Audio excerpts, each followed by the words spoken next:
Hello everyone, in French bonjour, and welcome to this Lily Theater Company artist interview. First in-person artist interview.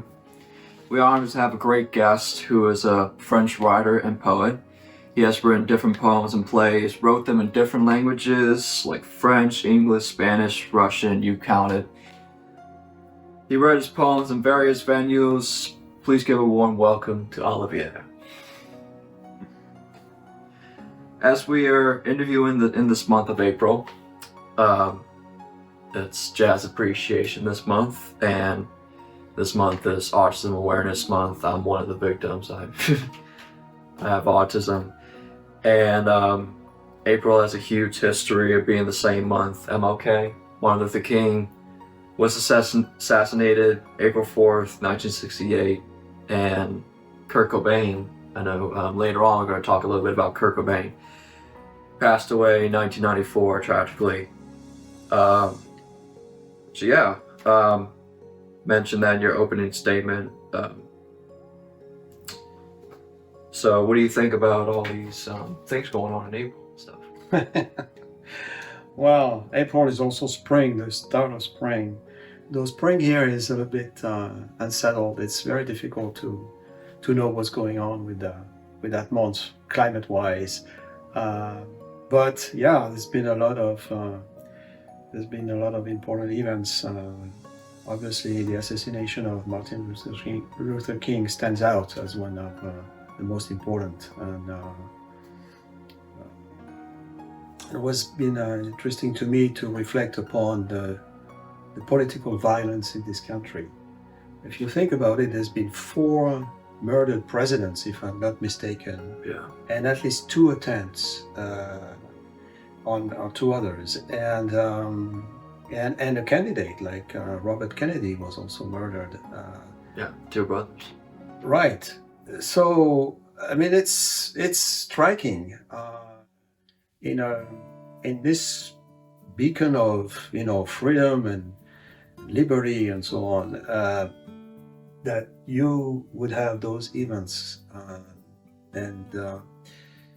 so it dates back to probably the origins of this country, which was born out of violence, obviously, so independence war, and out of very, very significant struggle with the Civil War later on, that really blooded this place. And so it's a country that has been going a lot through, has solved some of its main issues through significant violence and blood, and that's very unfortunate. But that's what it is. That's history. Well, thank you for giving us a little bit of history about. Well, you know more than I do. So tell us a little bit about yourself. Well, I grew up in Paris. That's where I was born. My parents were from the southern half of France. My dad was from Marseille, and my mom was from. She was from Paris, but her parents were from further south, in the mountains, in the central mountains of France, which is where I spend a lot of time these days. So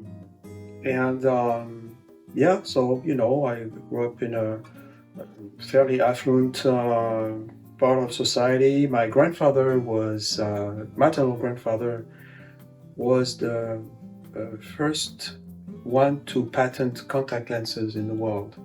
So he had that side of him, and was a great cook too, and a painter. And my other grandfather was, my grandmother was a nurse and a social worker. And on my father's side, my grandfather was a sailor. He was a captain in the merchant fleet, and then also fought throughout most of the Second World War. Actually, he didn't join the war early on because he was still a merchant sailor, but then he joined the Free French forces and was part of the last 2/3 of the war. And my grandmother was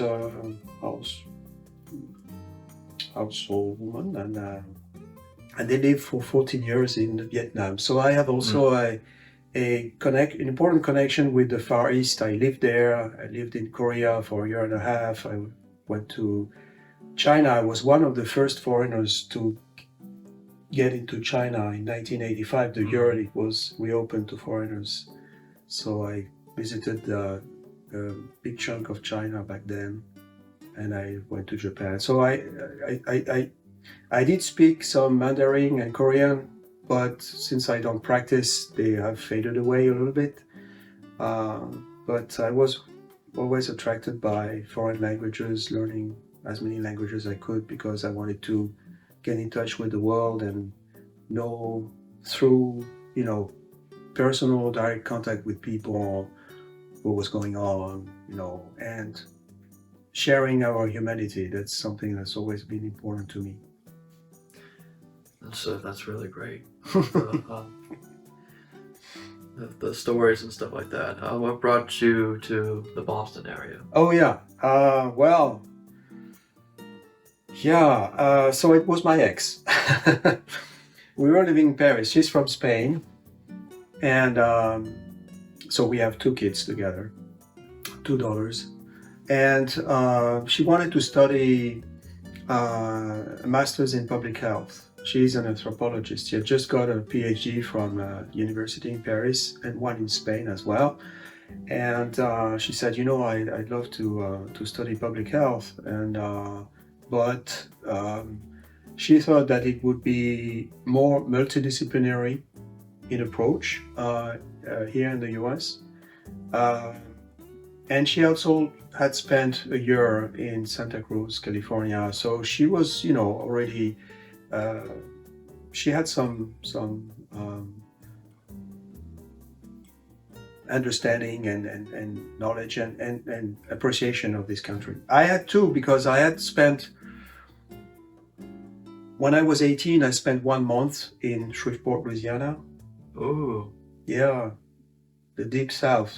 Yeah, from 45 minutes north from New Orleans. You are? So I'm from Louisiana. Wow. That's my home. Okay, so we'll talk about Louisiana, because that's the place I know best after the Boston area, New Orleans and Louisiana. And one of my daughters has graduated from Tulane. The other one is there now. She's actually teaching sculpture. And their mom is a professor at Tulane. So it's coincidental, but Louisiana has been back into my life. And so it was my first contact with the US, Shreveport, Louisiana. Then I spent a month in Northfield, Minnesota. Later on. So she wanted to study here. We came here. She was accepted at Harvard, and then she started a career there, and that's how we stayed here. Then we split, but I decided that I would obviously stay to be with my daughters, and that they would have both their dad and mom around. That was important. We're in good terms, actually. We always stayed in good terms. Always managing to be on the same page when it came to the kids. That's important. And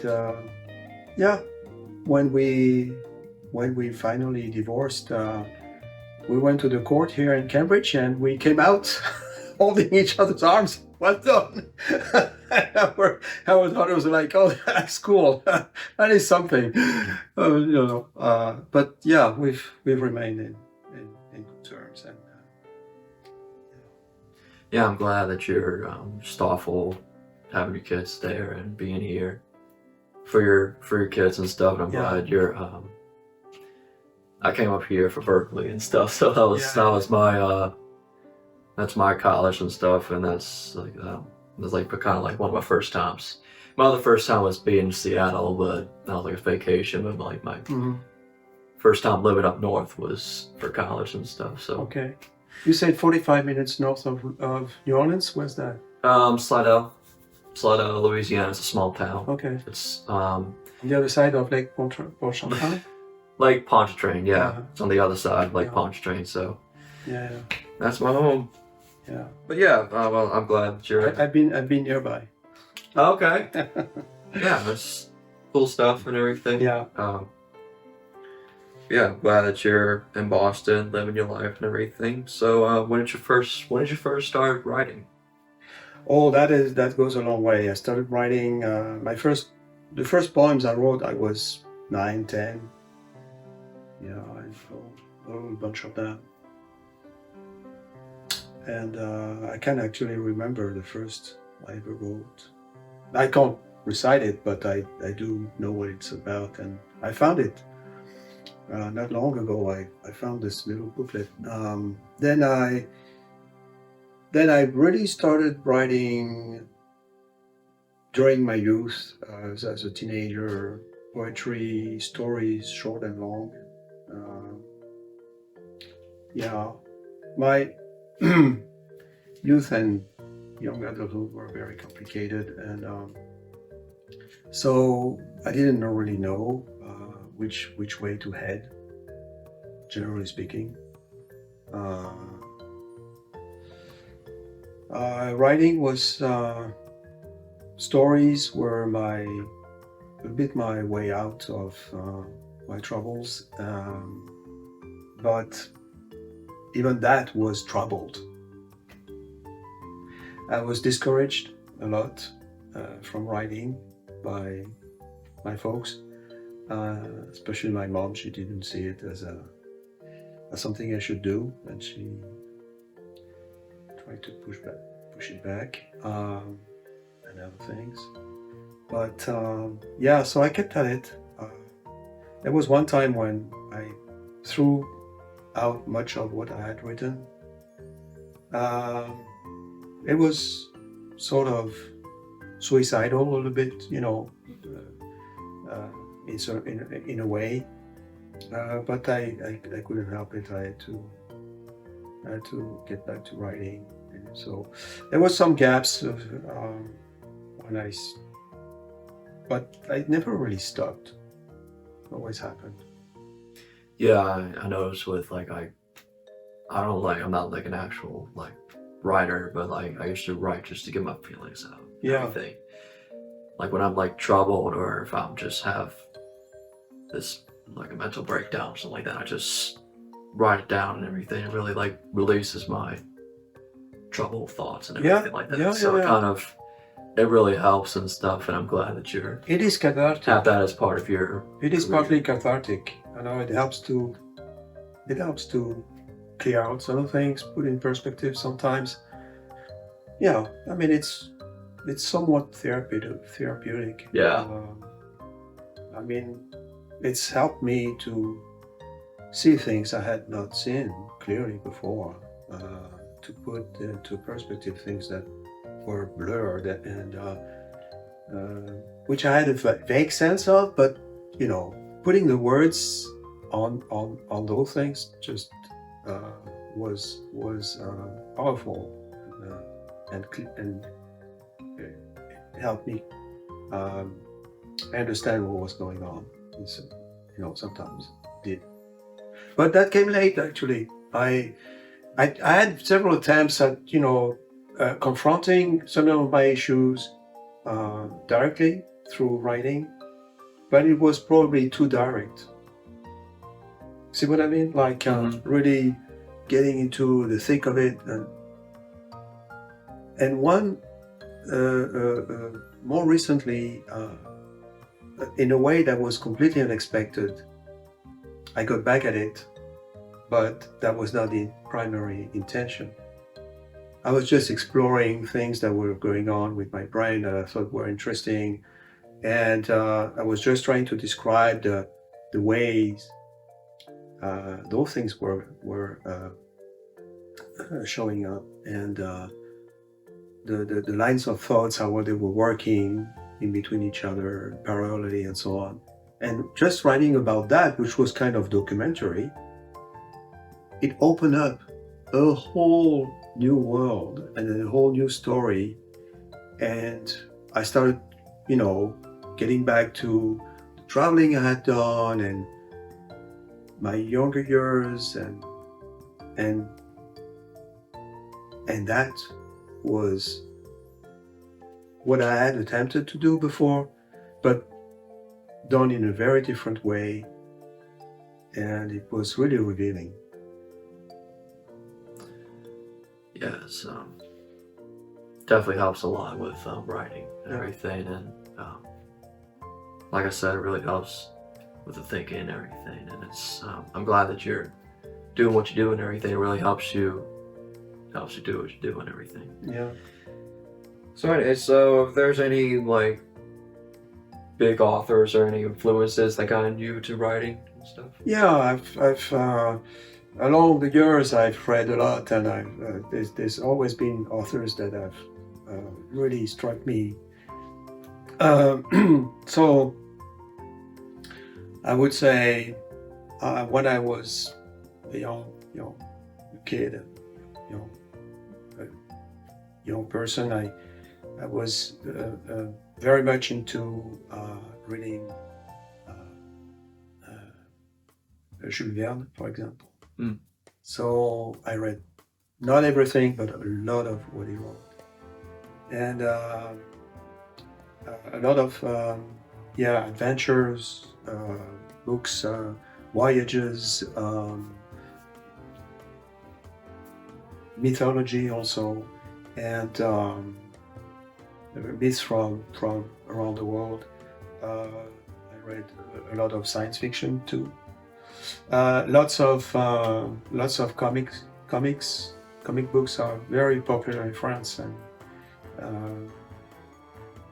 some of the best scenarios I've ever read or been coming across are from comic books, actually. And then I started, I was attracted by literature, but somewhat a little bit shy about it, I think. I was not very good at literature per se in school, academically speaking. It was probably because it was kind of forced onto me somehow. You had to read this, you had to read that, and you had to write about it, you had to report about it. And that was not too much my thing. It didn't feel very natural. But then I came across some fantastic writers like Saint-Exupéry. I read most of it. It was my bedside book for a long time. Actually, when we moved here, that was the thing I was reading every day. Jack London. I was really, I felt very close to his writings, especially the ones about his youth in San Francisco, in the Bay Area, his experience as a young journalist. It was at a time when I was myself trying to be a journalist, coming back from Korea. I had published a number of articles about it. I had done a little documentary film with a French friend of mine that was aired on French TV. So I was, and getting paid was difficult, and that's exactly what he was going through too early on, and some other things that, like Martin Eden, for example, one of his novels, and The Road, and all these writings about when he was, going on the road and in trains throughout the continent. Those things were just fascinating.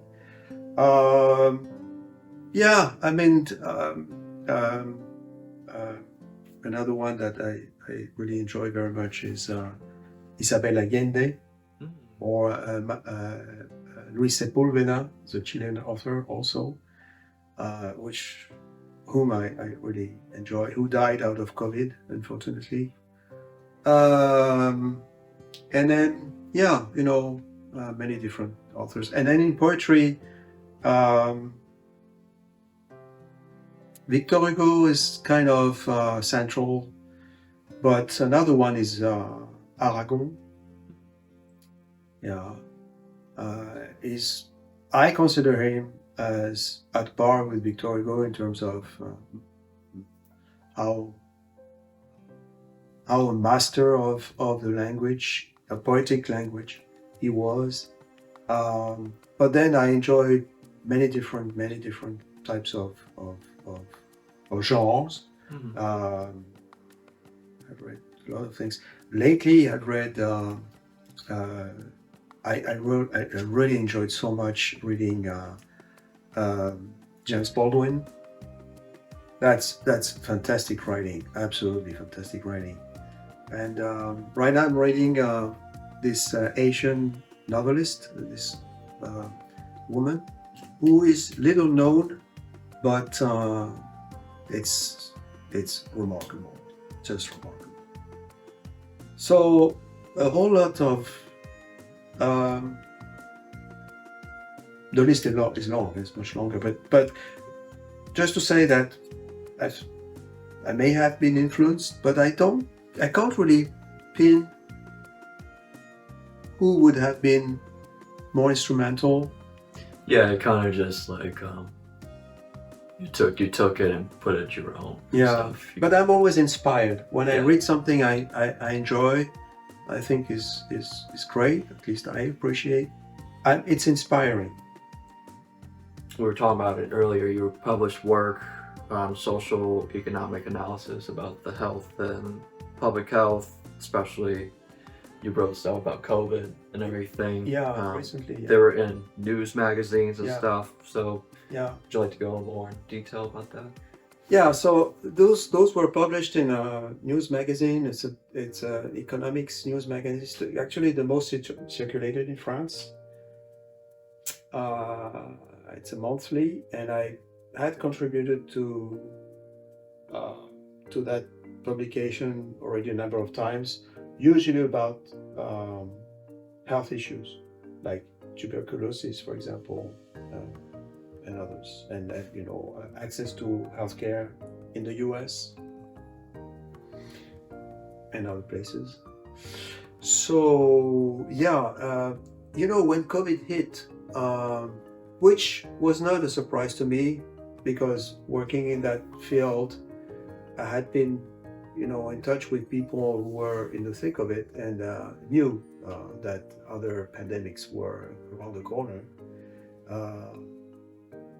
Not necessarily knowing what kind of pathogen would be the culprit, but knowing that the pathogens were out there, and they were just waiting for a opportunity to spread among us. And if you look at the past 40, 50 years, you realize that the frequency with which new pathogens or re-emerging pathogens spread among humans has been increasing. So the pace of it is increasing. So we know that it's not a matter of if, but of when. And the when we know is getting shorter and shorter. I mean, if you start back from HIV, you've had a number of other pathogens, emerging. And SARS, the first one was 2003. And that was contained fairly quickly. It was spreading to 4 different territories: Southern China, Hong Kong, Taiwan, and Toronto. So we knew it could travel fast and far. And it was a coronavirus already. And there's other coronaviruses around the world that are of concern, like MERS in the Middle East, which is also a coronavirus. But it's not as transmissible as the one we've been dealing with lately. So when that thing hit, I was, I found myself isolated, unable to travel, because for work, that's, I'm independent, and so I work on short-term contracts usually, and those take me to many different places around the world, and to work with governments, UN agencies, bilateral cooperation agencies, NGOs, and so on and so forth. That couldn't happen, so I was stuck here. Actually, during the first summer, 2020, I was supposed to travel to France, and I was rejected at the airport because I didn't have a COVID test for Portugal, because I was just transferring in Lisbon from a plane to another. Mm-hmm. So it was Boston, Lisbon, Paris. But because of the Lisbon transfer, I needed a test. In France, they were not asking for it, so I thought that was fine. Yeah. And the airlines didn't tell me anything, Could be. because you buy your ticket online, so you go through one of those platforms. Those platforms, you realize, are not travel agencies. They don't do the job. They are just there to shovel a ticket to you from this or that airline. That's it. That's all they do. But if you need service, you need much more, and you need to get in touch with the airlines in particular directly. And so I didn't know. I went to the airport and I was rejected, and I said, I was disappointed, obviously, but I said, you're doing the right thing. You're doing the right thing. This is how you control an epidemic. You test, so you know what's going on. Anyway, so I started writing and I started modeling, because I knew the numbers were wrong throughout the world. They were wrong. There has been, to this day, a huge underreporting of the actual magnitude of the pandemic. And we know that. I mean, now it's a known and accepted fact. But back then it was not clear. And I was really taken aback by the lack of commitment by WHO to really model those numbers and voice out what was going on in a more clear and forceful way, to push the countries to really, get their acts together. And you may remember this was really messy. We didn't know. Yeah. There was a lot of bickering. WHO itself was being attacked. And I mean, it was really, really messy.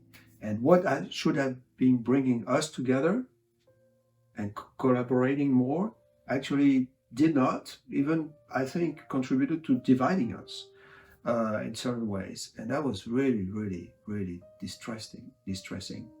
So I published one article saying that we ought to take this as an example of why we should cooperate more, and maybe even think of some sort of universal healthcare scheme globally, not only country by country, but think of a mechanism to sort of take care of each other, country from country. And we do have those actually for infectious diseases. So we have funds, global funds, that deal with very specific diseases, mainly 3, and immunization. So you have those 4 components, but one is infectious diseases and the other one is immunization. So this is going on. So we could expand on this. And COVID has given us another reason for doing it, but we're still far from there. And so I tried to model, and I realized modeling that, I got 3 times as many cases and deaths than what was being reported. And so I didn't publish this per se scientifically, but I did publish in that news magazine about some of the numbers I had come up with. It turns out that I was pretty on the mark, pretty much on the mark, because when modeling started to come out from much more, serious and prepared places than myself in my little corner, they were showing pretty much the same numbers, and then some of the countries started to concede that they had, like Peru did, very bravely. Peru said, we flunked it. We know that the numbers we have reported are not correct, and they almost tripled their numbers overnight and kept at it after that. Russia also eventually, after silencing the whistleblower at the end of 2020, said, yes, we do have 3 times as many dead, but never change their reporting because they only report on the cases that they have autopsied. So they cannot, conduct autopsies on everybody that dies. It's impossible. So, but they only report on those. They only notify those deaths. So, in public health, in a nutshell, what is absolutely instrumental, and that's one of the lessons from this pandemic, is knowing your numbers as well as best as you can. And we know it's difficult. There are certain, for example, maternal health. Maternal mortality is very difficult to measure in many countries. In most countries, it's very difficult to measure. So we have proxies to try to estimate, right? Mm-hmm. And that's fine. I mean, it's unfortunate that we cannot have all the data we would want, but at least we can circumvent it. And so that's one thing. Get the best data you can, because otherwise you cannot, know exactly what to do, and you don't know the magnitude of the response that you need to put together, which is one issue that we have been through with that pandemic. And the other thing is communication. And I have to say, the US was a case in point because of the cacophony that there was at the highest level of government, with very serious and prepared people such as Dr. Fauci and this other doctor, this lady. She was very good. The way they were presenting the data they had, and they were portraying this epidemic, I think, was public health 101.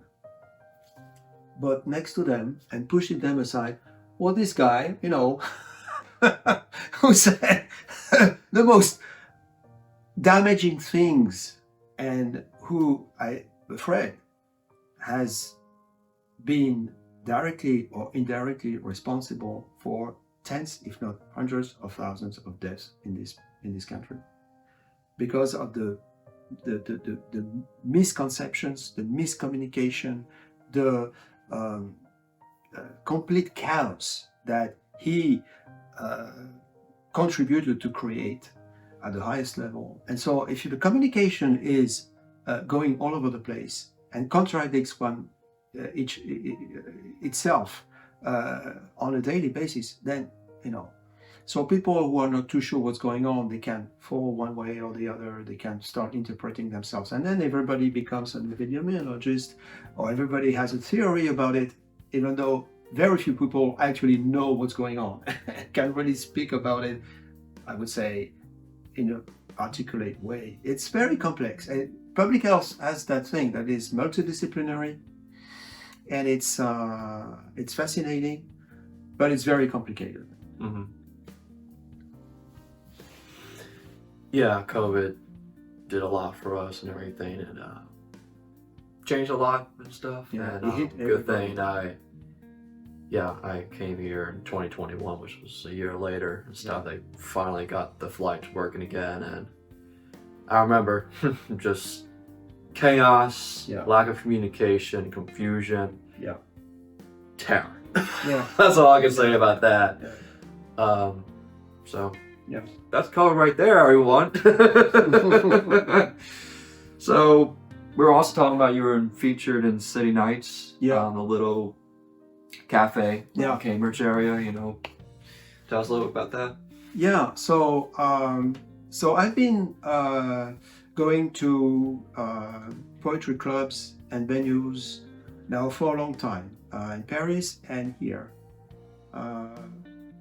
So if we talk about, so in Paris, for example, I go to this poetry club that's probably the most known, if not the oldest poetry venue currently in operation in Paris, where some of the best known poets have shown up and shared some of their writings, such as Arago and others. And so I go there regularly as soon as I'm in Paris. I go to that place and befriended lots of people there. I've shared some of my poetry or others. And then here I go to different venues, and lately I this City Nights venue has been my mainstay. I know the organizer. He was the city poet of Cambridge for 2 years in the past, and he's very active in fomenting activities around poetry, in bringing poets together, sharing poetry with audiences. And so I've read along in those venues, and also at other places like at the Lizard Lounge. Every Sunday there's Lizard Lounge, I know that place. Yeah, the Poetry Slam that Jeff Robinson organizes every Sunday. It's been going on for more than 20 years. So I go there. I've read there too. It's inspired me actually to write also slam-like poetry. I've sometimes even been writing as things were going on, because I was getting into the pace, into the rhythms and the moods, and I could share that. Yeah. So there's this place now. The Cantab also has a poetry night every Wednesday. So I've read there a couple of times, been there a few times. But the Little Crepe Cafe in Oxford Street is where I go more regularly, and I've been featured there. And the person who organizes it has been pushing me for a number of years now, from way before even the pandemic, to publish, to put together a collection and submit it to publication. He has actually introduced me to publishers. But back then I was, traveling a lot, procrastinating a bit, writing a lot too. So I didn't take the time. I wouldn't take the time to really get really serious about putting this collection together, refining it, or ordering it, organizing it. I had done a number by myself because I've written hundreds of poems, and so I sort of classified them by genre, by the themes that they were dealing with, and some of them are more for maybe younger readers, others are for older folks, and whatever. I mean, I had done some of that, but it was. In the meantime, I submitted short stories for publication that got good.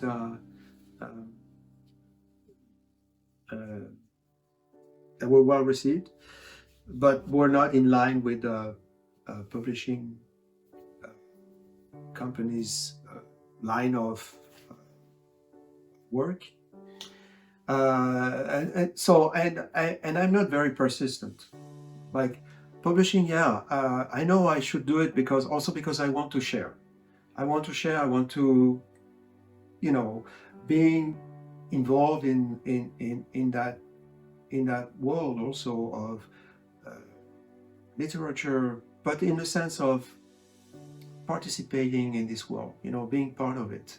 This is one of the ways I think I can be part of, can be alive somehow, and that is not easy for me. And so writing is, but sharing what you write also is part of why I should do it.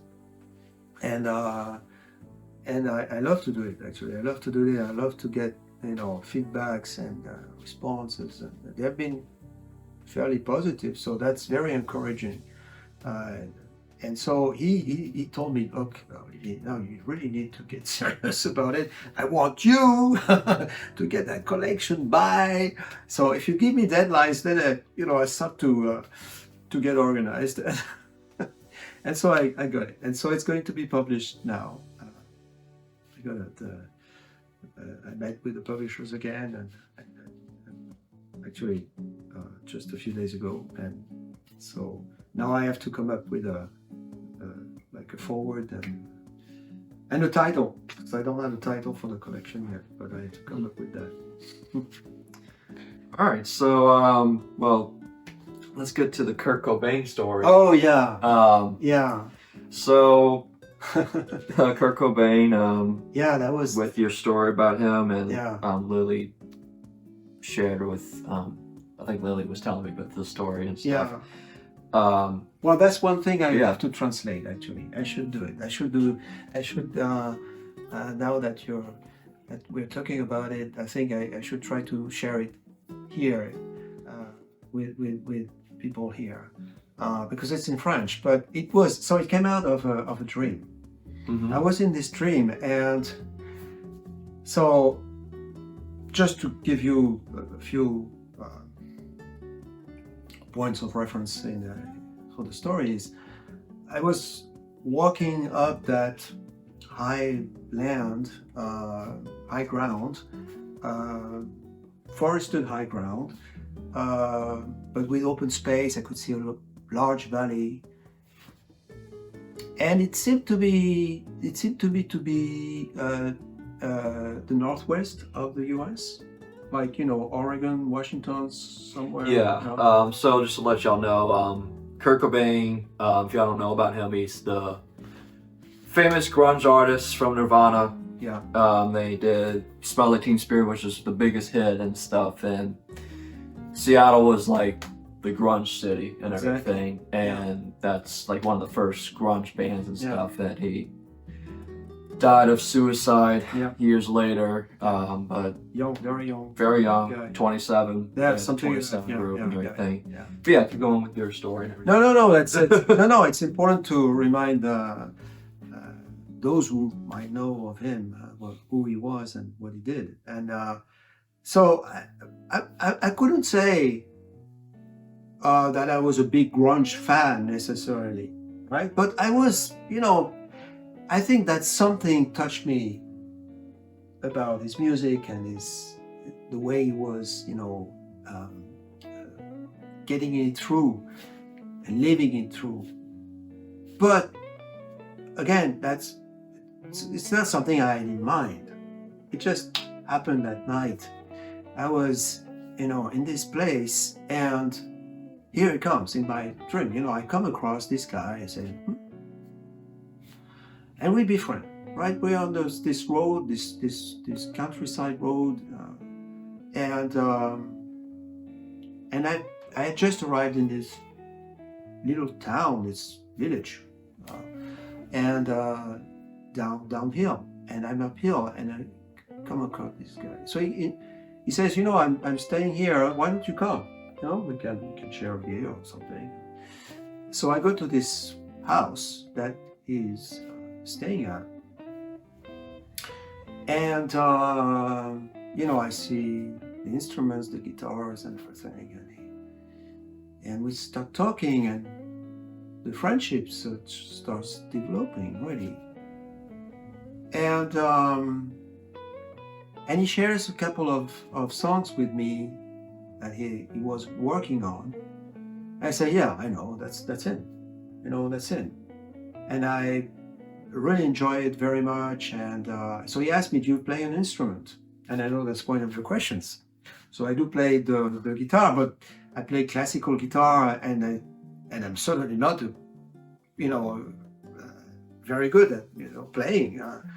I picked it up very belatedly, and so I played the piano when I was much younger, but the guitar is something I've been playing more recently, and sometimes going along with very good players, people really some who have been at Berkeley actually. So Oh. I just get along, but doing as little noise as possible, not to disturb anyone. But I enjoy it.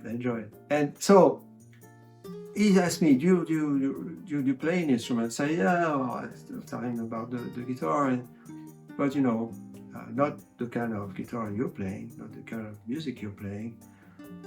And so I ended up sitting in front of those drums, and I start drumming. But I say, I've never drummed before, but maybe I can. So he's very inviting. It's like very complacent. No big deal. Don't worry about it. Do whatever you can. It's great. Let's go. And so I start drumming for him, but I'm not a good drummer. I just, so I limit it to the strict minimum so I don't ruin his part. That's basically what I try to do, not ruining what he's doing. And it becomes, really interesting. And then so he invites me to stay over at his place. So the next day I move over to his place and we do it again. And that night, we both wake up in the middle of the night. And we find each other in this living room, and I tell him about the dream I had just had, where I was drumming along his playing with the whole house. Banging or whatever could magnify, amplify the rhythms, the tempos. And I think that it's a great idea. So we try. We take pipes, we bang on anything that can resonate. Yeah, it reminds me of Stomp. It's a movie I used to watch when I was a kid. My band director showed it to us. Yeah. They literally drum on the car, or they have like they go like the plumbing system and hit the pipes and stuff. That's exactly. And then it was I think I saw them once in New Orleans, and they were like it was like literally like house stuff, like pans and pots. Yeah. And everything. They just used like everything you can find as a drum and stuff. I was like, wow, that's that's just creativity to them. But that's exactly what happens. We banged on the house beams, on the pipes, on whatever can amplify and fill the whole house with that sound. And he plays along, and it's an incredible experience. Mm. And I woke up of this. So I have actually I wrote about this quite a bit, but there's a saying in French that says that the night provides you with some advice, like as you sleep, you sort of make sense of what's going on. You find the answers you were looking for, but couldn't find during the day, something like that, right? Mm-hmm. In my experience, it doesn't really work like that. But I have had at least one dream that I can really associate with solving an issue I was facing. And that dream, actually, this one with Kurt Cobain, was like telling me that here is how you could drum. Don't be afraid doing it, and you can probably get along and play the drums, maybe the guitar, probably, with serious musicians, provided you keep it simple and don't try to get fancy and overdo it. Just do what you know, but the little you know might be enough to have a good time and share something through music.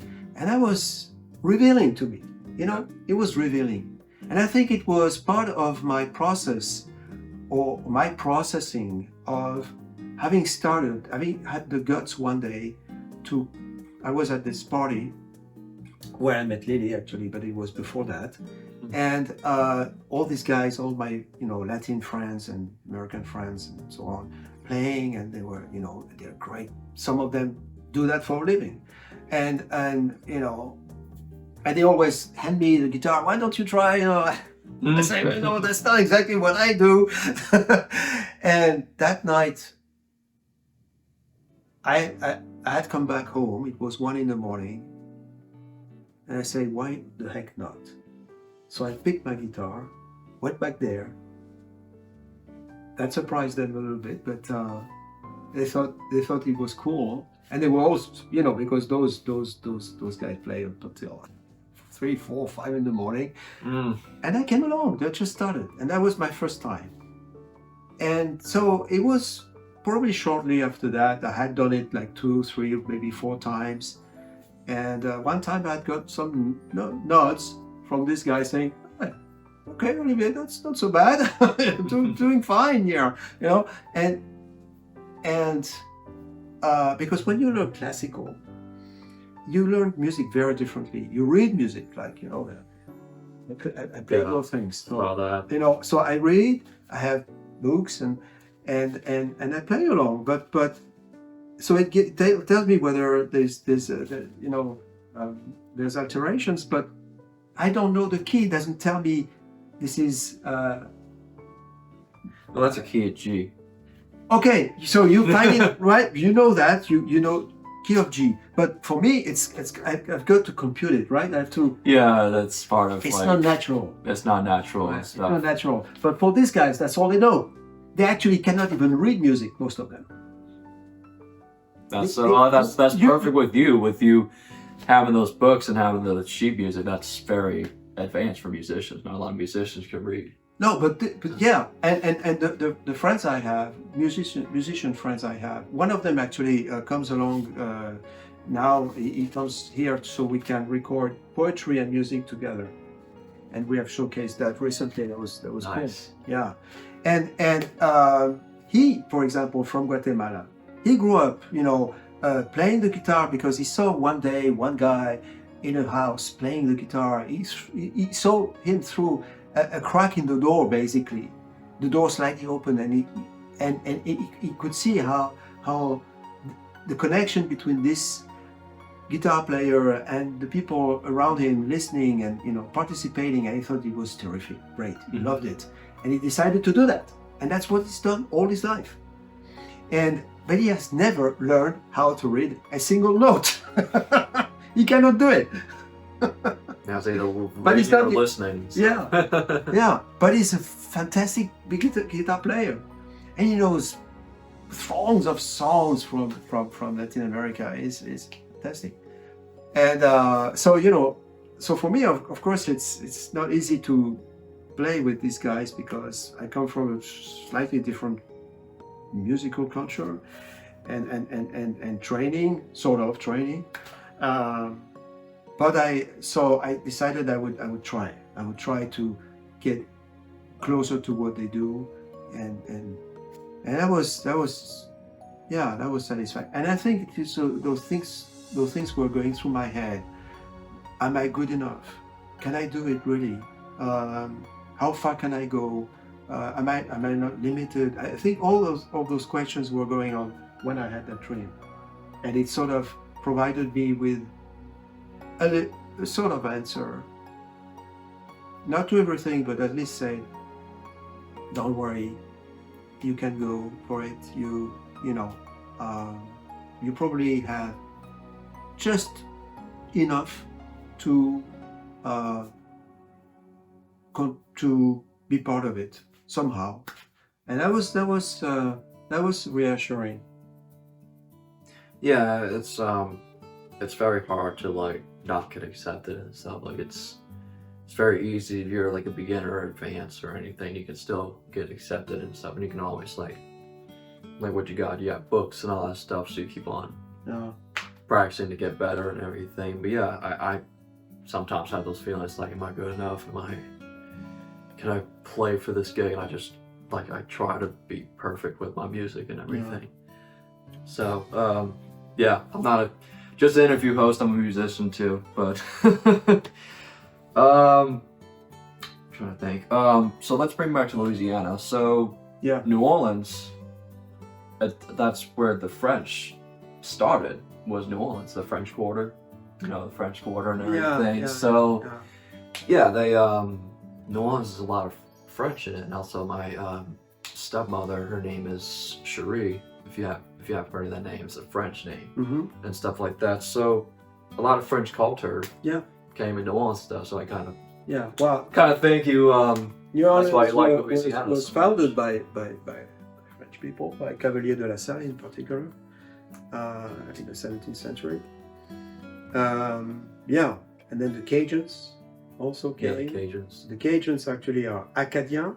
It's the original name, and Acadia, the area is all the Atlantic provinces of Canada.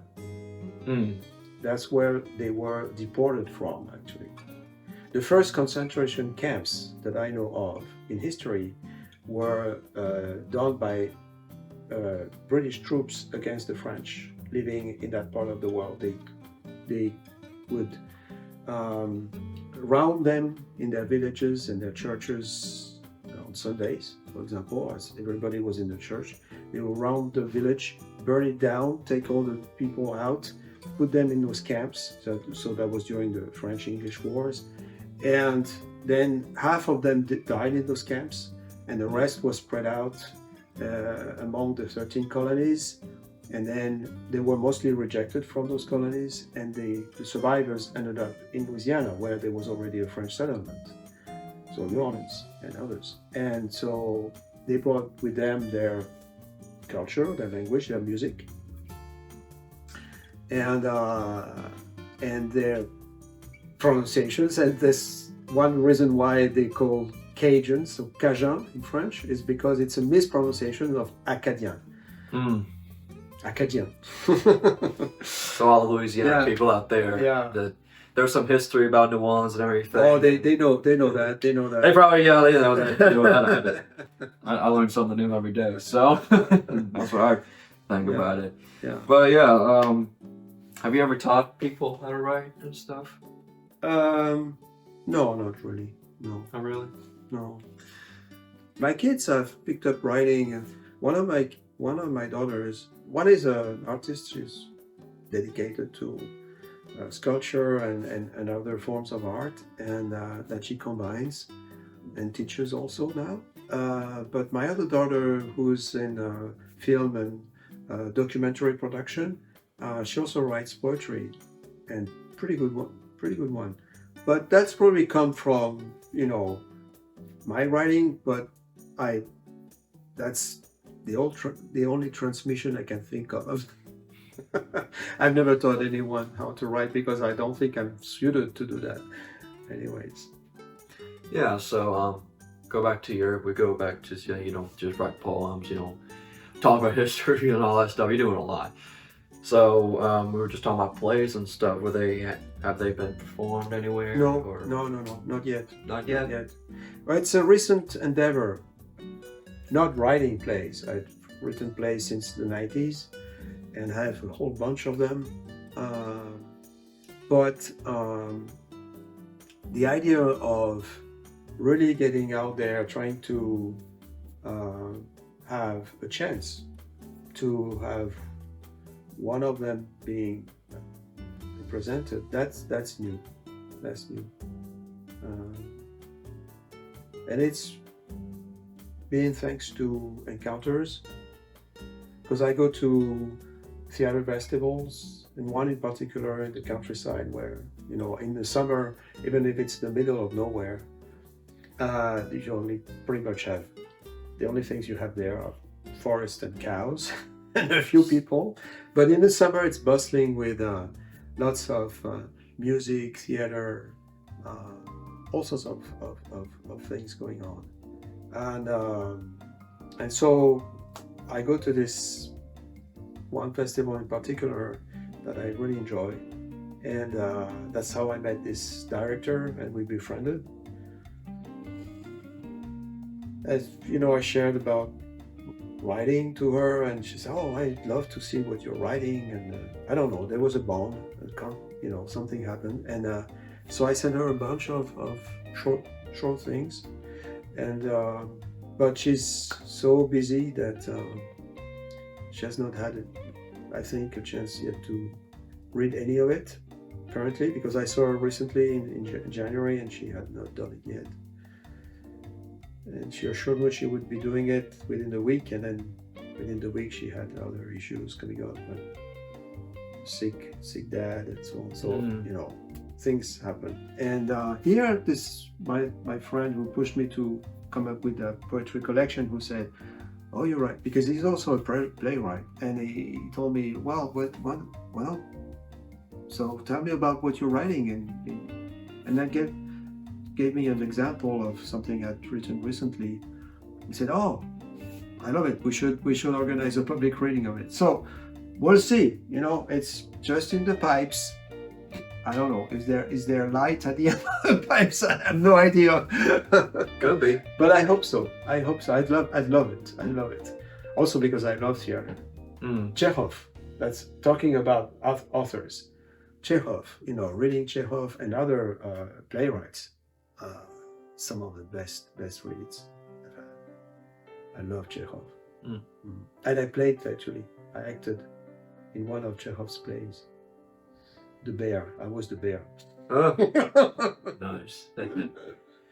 Yeah. Yeah, is there some of your play or shorts you want to read to the audience and stuff you'd like to share? Sure. Yeah, I could do that. Yeah. So in France, there's a lot of you would call community here, or racial marriages. Lots of it. Okay, it's fairly common in France. And like statistically, actually, it's been measured, but it's way more than in Anglo-Saxon countries, where people tend to marry pretty much within their communities. In France, it's much more fluid in that sense. And so this is about this is a young couple. He is from the sub-Saharan part, the Sahel part of Africa, which I know fairly well. I go there regularly, and she is from she's from France, or actually from a much older traditional French background, and she realizes that she's pregnant. So they're both very happy, and but at some point, he starts. They have different perspectives about it. Obviously, they come from different cultures, different backgrounds, and obviously they approach this important event differently. And like for him, having a son is like absolute. Is instrumental. It's a necessity. So it's got to be a boy. And she said, "Well, it cannot. I mean, it could, but it's only 50% chance, right? Because that's nature." Yeah, but there's a way to make sure that it's just so. Yeah. So they have the discussion, and it's obviously opening up about what's important for one, for the other, and then they move on, and they brush up on a number of other important issues about culture, religion, about the social role of a man and a woman in society, and of course they have two very different positions there, two different perspectives. She works, for him it's kind of, but if you're going to have a kid, then you won't be working, right? And she doesn't see it that way. And how many kids do you want, and so all of a sudden there's all these issues that are thrown on the table, and they have to deal with all the concerns that had not been voiced until then, because, well, they were in this, love story, young couple, having life together, but there comes this thing in the middle, right? And it's changing everything. So I can read you, passage. So her name is Carole, and his name is Moussa. Okay. All right. Moussa, je suis enceinte, she says. C'est vrai? Tu es sûr? Yes. Are you sure? J'ai fait le test ce matin. I did the test in the morning. Ah, that's good. That's great. She says, I couldn't believe it. J'ai eu du mal à le croire. Tu vas rire. Je l'ai fait 3 fois. I did the test 3 times. 3 tests, he asked. Isn't that too much? Oh, don't worry about it. It doesn't cost much. Isn't it dangerous for he asked. Ce n'est pas dangereux pour l'enfant. Isn't it dangerous for the baby? Don't worry about it, my dear. It's not even intrusive, because it's you actually So she explains then how she does the test. So he's concerned about it. What, you pee on the test? What is this thing? It's disgusting. No, but don't. This is how it works, and it works. It does work. Don't worry about it. So that's the conversation at that point. And he says, but doesn't your test tell you whether it's a boy or a girl? Oh, no, it doesn't. Then you have to go to the doctor for that. It's a different kind of test. And he asks, well, cannot the doctor make sure that it's a boy? She said, but it's not Dr. Frankenstein. He's a gynecologist. You don't want to. But so he doesn't know who Dr. Wants to be a boy. Yeah, he doesn't know who Dr. Frankenstein is. So she has to explain. So that's evidently one part, a little small part of culture he doesn't have, obviously, or he doesn't share. And so that goes on. And so she said, what about if it's a girl? No, it's got to be a boy. I want a boy. It's a very important thing to have a boy.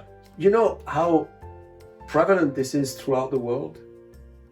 That the firstborn should be a boy, and that there's got to be a boy among the children, at least one.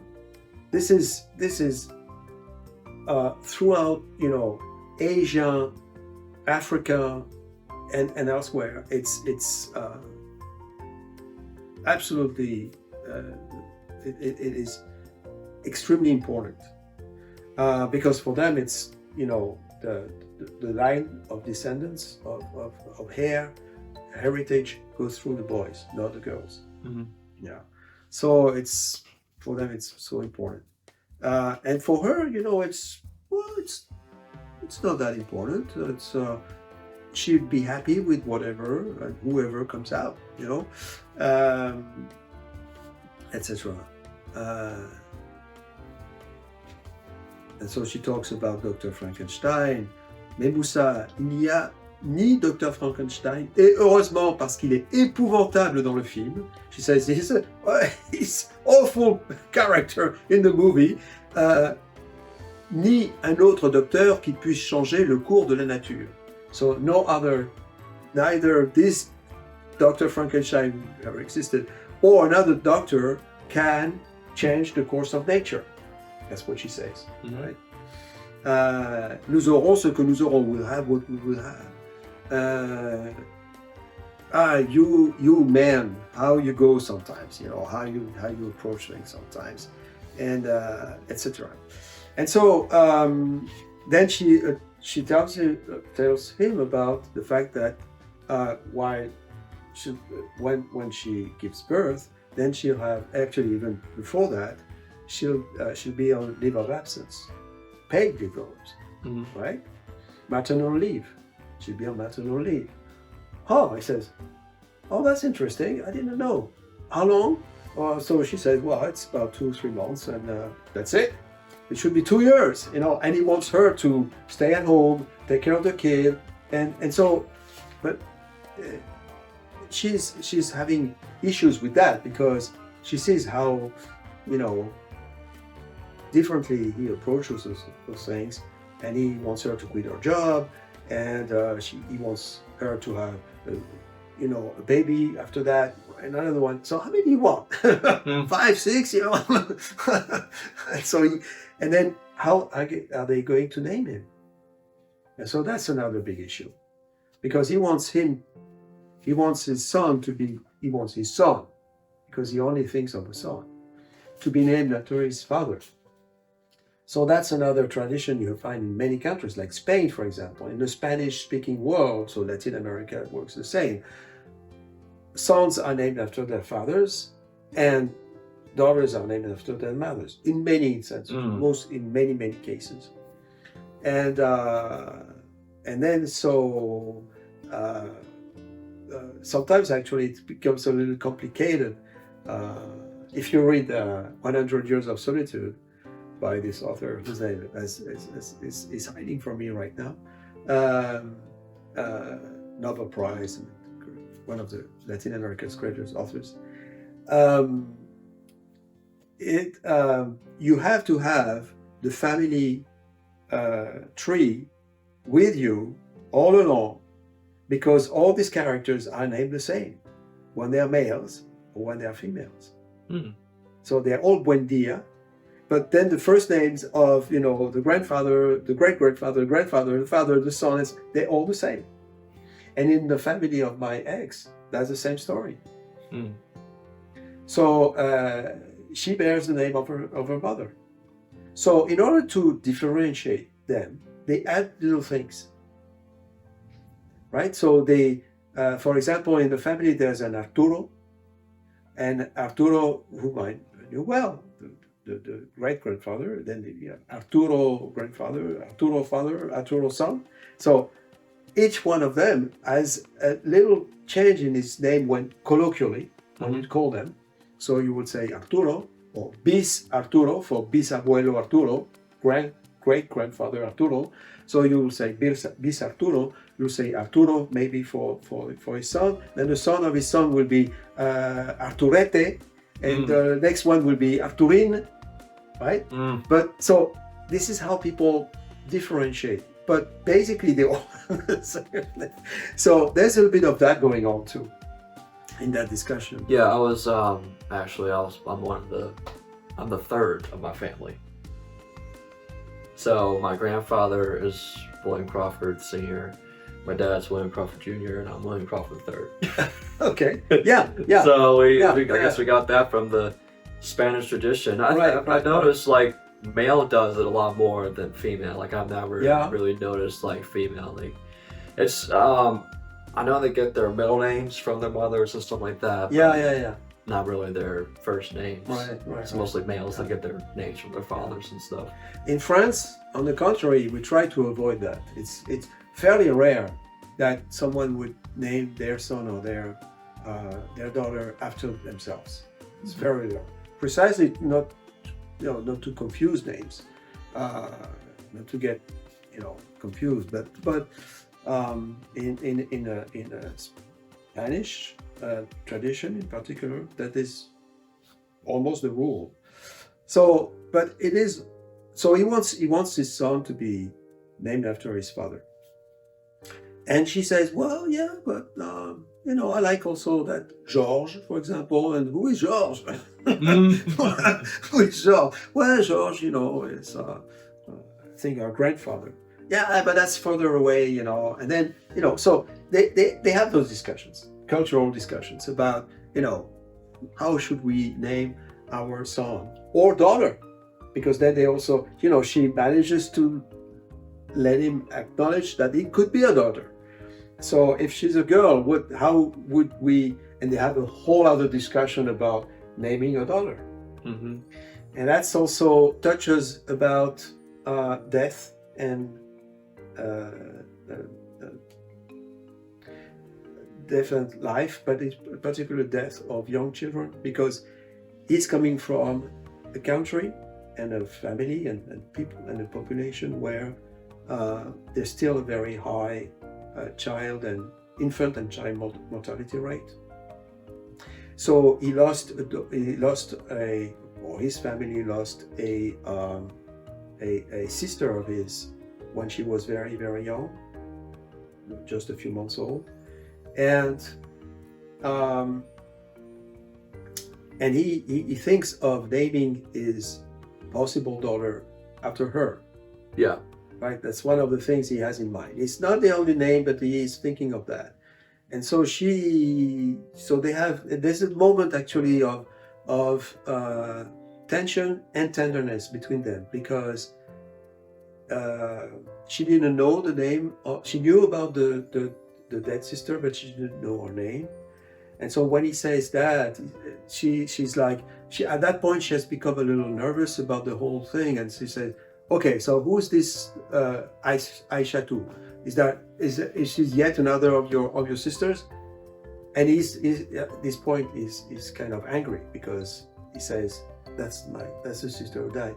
"Oh, I'm so sorry." So then because she loves him, and she says, "Oh, I'm so sorry, Musa. I didn't know. Had I known, I would have never said that to you. But I'm very sorry." And so and so they talk about a pediatrician, because the kid will have a pediatrician, and he says, "What, pediatrician? What's that?"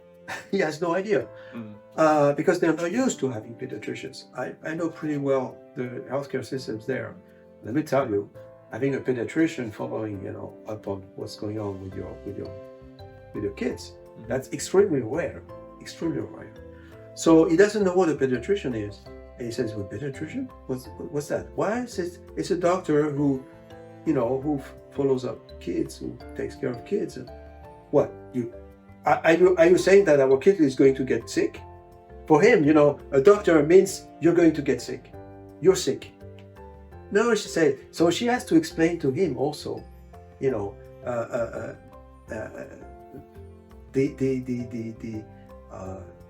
healthcare dispositions, arrangements of his new country, because he doesn't know.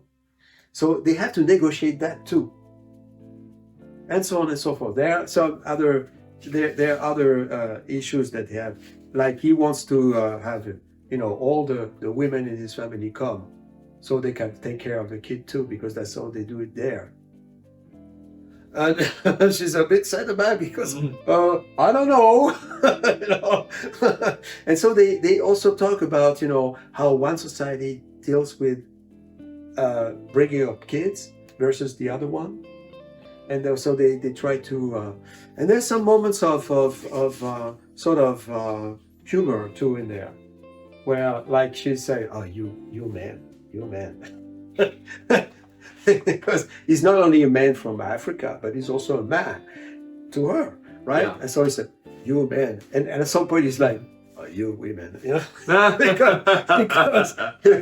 because yes, they have an approach that somehow, somewhat, is males or is females, because that's who they are also. So there's the gender negotiations also, and differences going on there. So it brings up a whole bunch of, and it's a fairly short, it's not a very long text, but it was really interesting to have all these things being packed there and negotiated and going back and forth and with emotions. So yeah, that's hopefully we can share this. Yeah, it's very interesting. I'll definitely be interested in everything and stuff. And probably all the people out there too. So what's your writing vision going to be like in like this coming year, 2023? Like, what's your future vision in writing and stuff? Well, thank you. That's a good question. So I have been conflicted over many years now about dedicating myself more to writing. Conflicted in the sense that I need to make a living. I had 2 daughters. I rent here. I need to come up with an income. Mm-hmm. So I've been working, and I work. What I do for work can be very demanding, especially when I travel in the field. All sorts of things going on. Lots of activities, meetings, visits. I go to around countries sometimes. To visit places, meet with people, talk about what's going on, and so on. So it can be quite demanding. And when I travel, I still write. I always carry with me the things that are going on in my writing, and so I have always my notebooks and computer and so on and so forth. But it's not the same, right? So when I come back, I have to write those reports. I have to sometimes build models because I do computing costs for a whole policy or program, things of that nature. So it's a lot of time. It's time consuming. So what I've done is I've tried to slow down on the workload by reducing the number of assignments that I get involved with, and also by recruiting people whom I have known through more than 20 years of work, and in this line of work, because I've done other things before, and whom I can share some of my work with, like certain tasks that probably they can, with some comfort, I feel, perform. And so as they do parts of that work, I can relax and dedicate myself more to writing. But it's always a conflict. So, like, I just finished 2 assignments and teaching, and I had to grade the papers. I was back in France.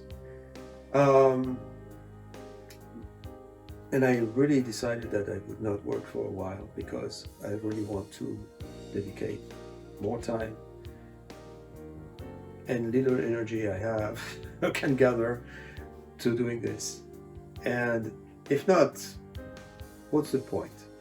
Because I've realized that this is what is most important to me.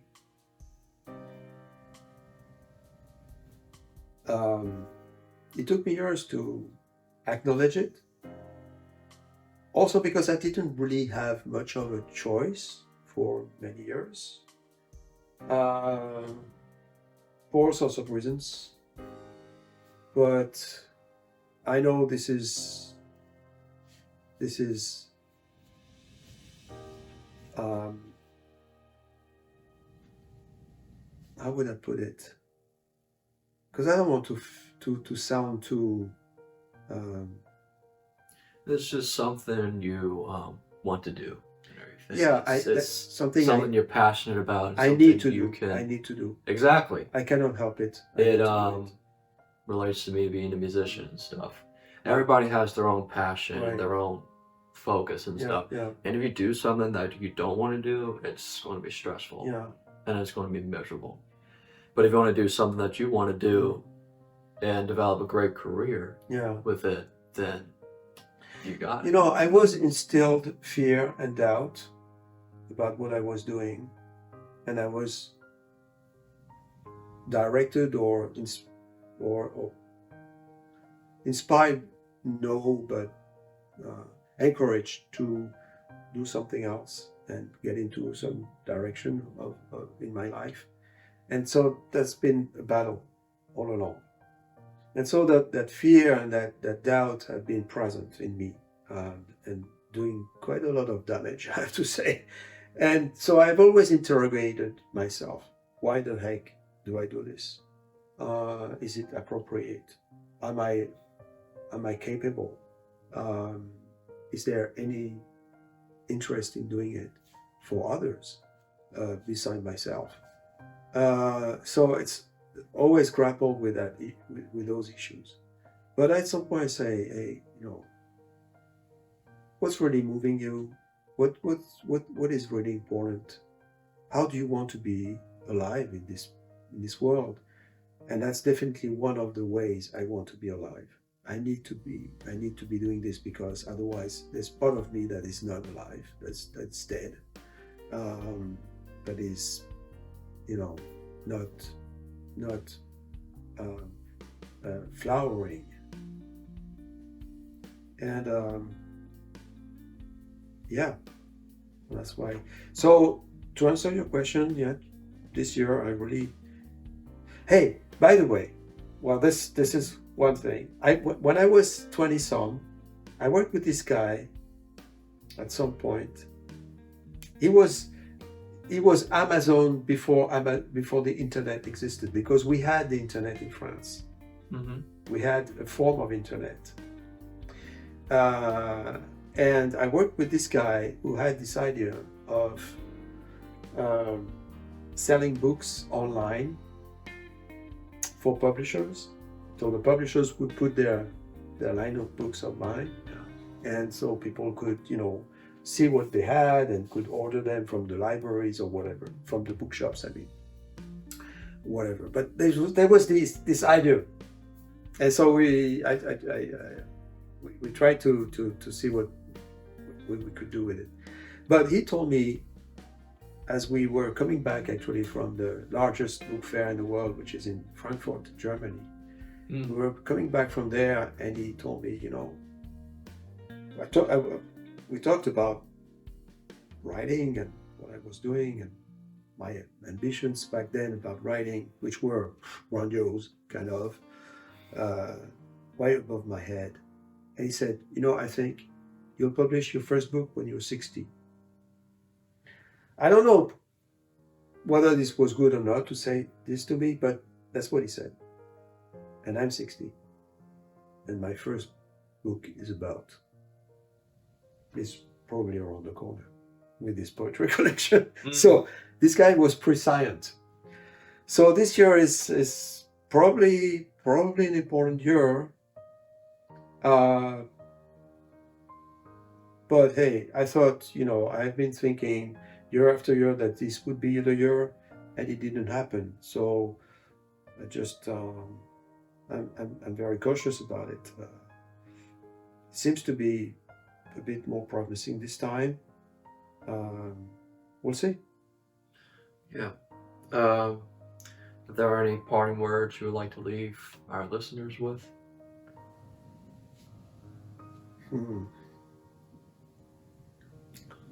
No, I don't know. Well, first of all, I'm really so grateful that that I met Lily, and then I met you, and that you're here today, and that we're conducting this interview. For me, this is pretty surreal. Plus, who am I? I don't have much to show for it.